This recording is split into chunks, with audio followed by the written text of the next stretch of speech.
General Secretary To Lam attends the inauguration ceremony of the Vietnamese Consulate General in Busan.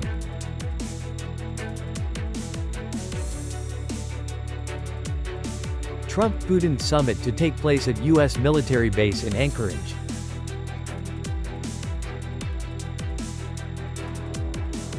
Alaska. Lotus harvest season in the countryside. Hello everyone, you're watching today's news on NTV channel. My name is Đăng. Let's get started. On the morning of August 13th in Busan, during his state visit to South Korea, Party General Secretary To Lam attended the opening of the Vietnamese Consulate General and the celebration of 30 years of friendship and cooperation between Ho Chi Minh City and Busan.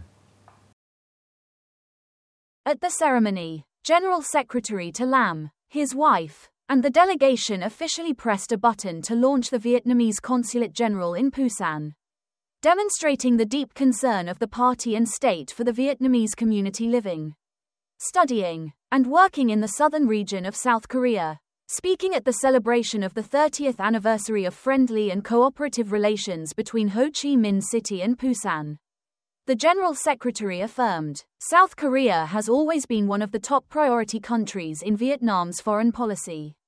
According to the General Secretary, the opening of the Vietnamese Consulate General in Busan demonstrates the importance and active contributions of Busan in its relations with Vietnamese cities, as well as the overall relationship between the two countries.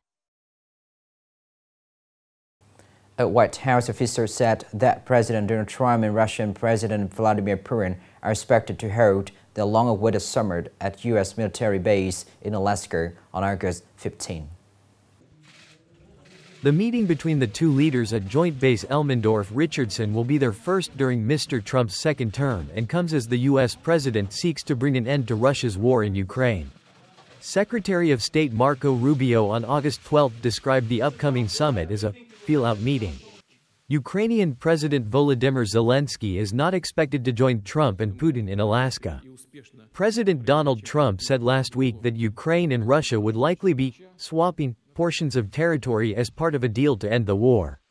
However, President Zelensky and Ukrainian officials have repeatedly said they will not forfeit territory that Russia illegally annexed. The Management Board of Nghệ An Southeast Economic Zones is seeking feedback on a draft resolution from the Provincial People's Council about policies to support container transport through Cà Lo Port from 2026 to 2028. The goal is to give a fixed container route, make Cà Lo Port more attractive, and boost the competitiveness of local import and export goods.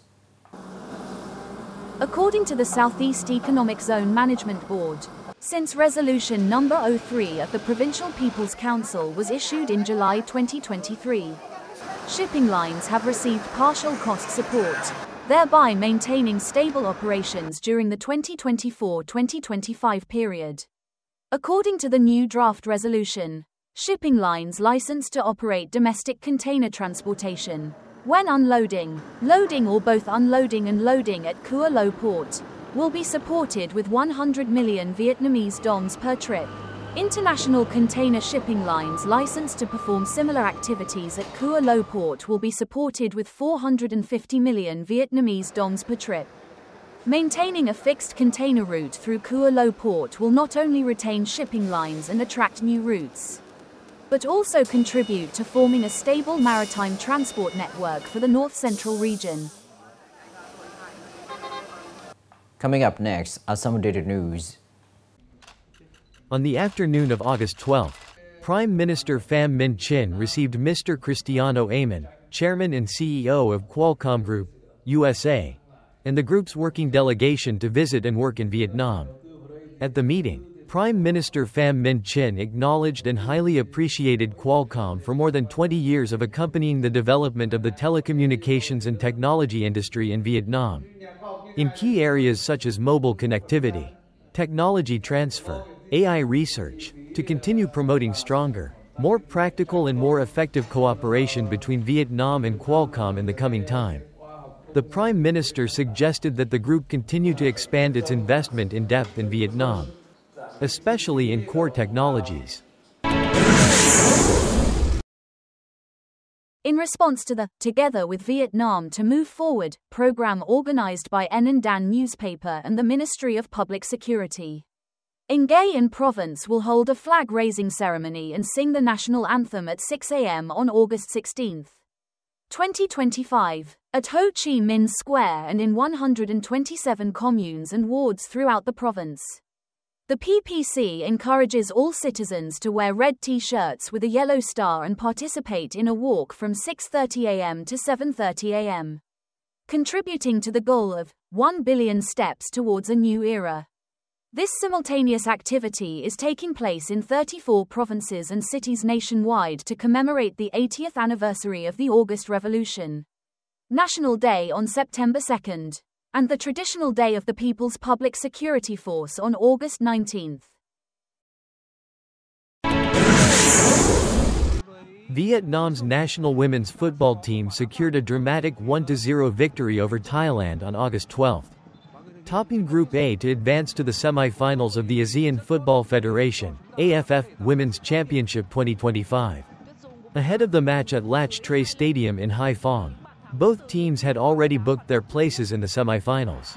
Vietnam were rated slightly higher in ball control and attacking coordination. With the victory, Vietnam finished the group stage with a perfect score of 9 points, overtaking Thailand to claim the top spot in Group A and set up a semi-final clash as group leaders.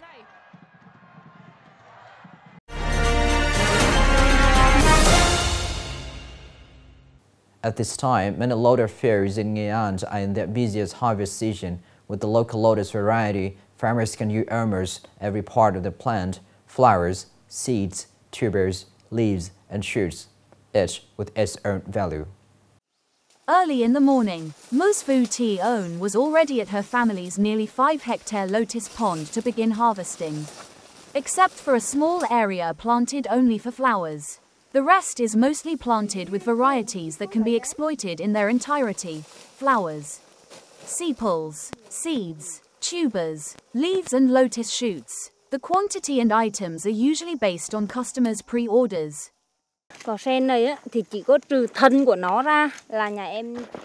Except for the lotus stem, which I cannot get silk because it is too much work. The flowers, seeds, leaves and shoots of the lotus all bring economic benefits. From traders ordering in large quantities, lotus products have been retailed in traditional markets. In addition to lotus seeds, we also sell lotus roots and lotus shoots. Generally, in the summer, lotus is easy to sell because it is both cool and nutritious. Most customers buy fresh lotus. Most fresh lotus products such as fresh lotus flowers, lotus shoots, lotus leaves, lotus pods, lotus roots, etc. are popular with consumers, because lotus products have many nutritional values for health.